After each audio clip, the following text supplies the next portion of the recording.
Breaking news చూస్తున్నాం. తాడిపత్రి గోవా మద్యం వ్యవహారంపై జేసీ ప్రభాకర్ రెడ్డి స్పందించారు. లారీల్లో అక్రమ మద్యం రవాణాపై సమగ్ర విచారణ జరపాలన్నారు. అక్రమ మద్యం కేసుపై పిఎస్ ఎదుట ధర్నాకు సిద్ధమైనట్లు తెలిపారు. త్వరలోనే నిందితులను బయట పెడతామని పోలీసులు హామీనిచ్చారని చెప్పారు. దర్యాప్తులో ఉన్నప్పుడు పోలీసులను ఇబ్బంది పెట్టకూడదని నిరసన విరమించుకుంటున్నామన్నారు.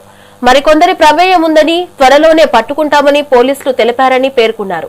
కొన్ని రోజుల్లో సమగ్ర విచారణ పూర్తి చేసి నిందితులను బహిర్గతం చేయాలన్నారు. నిందితుల వివరాలు వెల్లడించకపోతే మళ్లీ నిరసనకు దిగుతామని జేసీ ప్రభాకర్ రెడ్డి హెచ్చరించారు.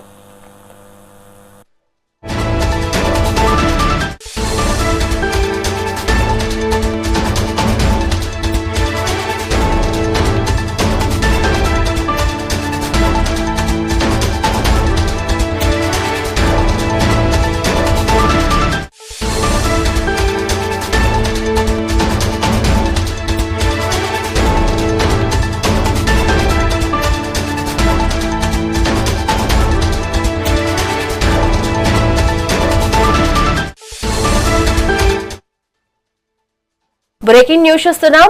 తాడిపత్రి గోవా మద్యం వ్యవహారంపై జేసీ ప్రభాకర్ రెడ్డి స్పందించారు.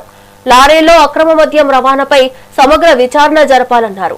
అక్రమ మద్యం కేసుపై పిఎస్ ఎదుట ధర్నాకు సిద్ధమైనట్లు తెలిపారు. త్వరలోనే నిందితులను బయట పెడతామని పోలీసులు హామీనిచ్చారని చెప్పారు. దర్యాప్తులో ఉన్నప్పుడు పోలీసులను ఇబ్బంది పెట్టకూడదని నిరసన విరమించుకున్నామన్నారు.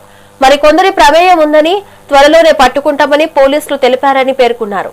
కొన్ని రోజుల్లో సమగ్ర విచారణ పూర్తి చేసి నిందితులను బహిర్గతం చేయాలన్నారు.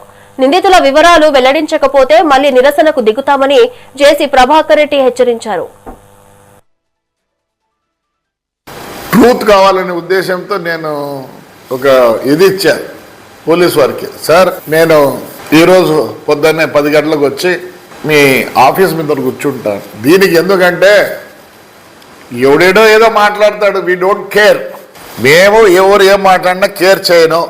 ఒక పెద్ద ఆయన జగన్ రెడ్డి గారు, మాజీ ముఖ్యమంత్రి గారు ఒక కామెంట్ చేసినారు. ఎక్కువ కూడా కామెంట్ చేయకుండా తాడిపత్రిలో గోవా మద్యం చిక్కింది, అందువల్లనే నేను ప్రెజరైజ్ చేసిన. సార్, ఎవరున్నారో చెప్పండి అని పోలీసు వాళ్ళు రిక్వెస్ట్ చేశారు.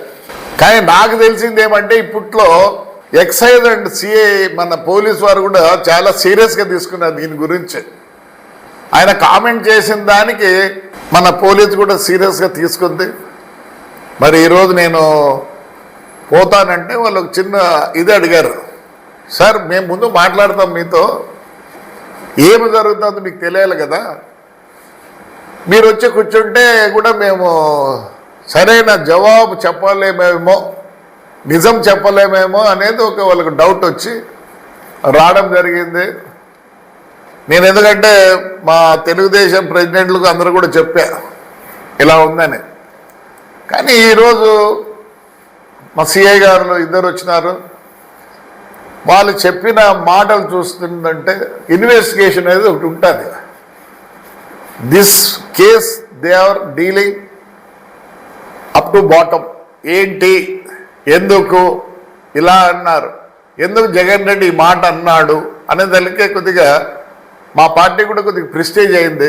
సో వాళ్ళు కూడా ప్రెజర్ పెట్టినారు. ప్రెజర్ అంటే కాదు, వాళ్ళు కూడా దీన్ని ఏదో అని తేల్చుకోవాలనే ఉద్దేశంతోనే చేస్తున్నారు.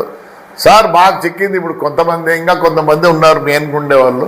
మేము ఇన్వెస్టిగేషన్ చేస్తున్నాము. సో దయచేసి మాకు కొద్దిగా టైం ఏంటి అంటున్నారు. మరి పోలీస్ ఇన్వెస్టిగేషన్లో ఉన్నప్పుడు మనం ఎట్లంటే అట్లా చేయకూడదు.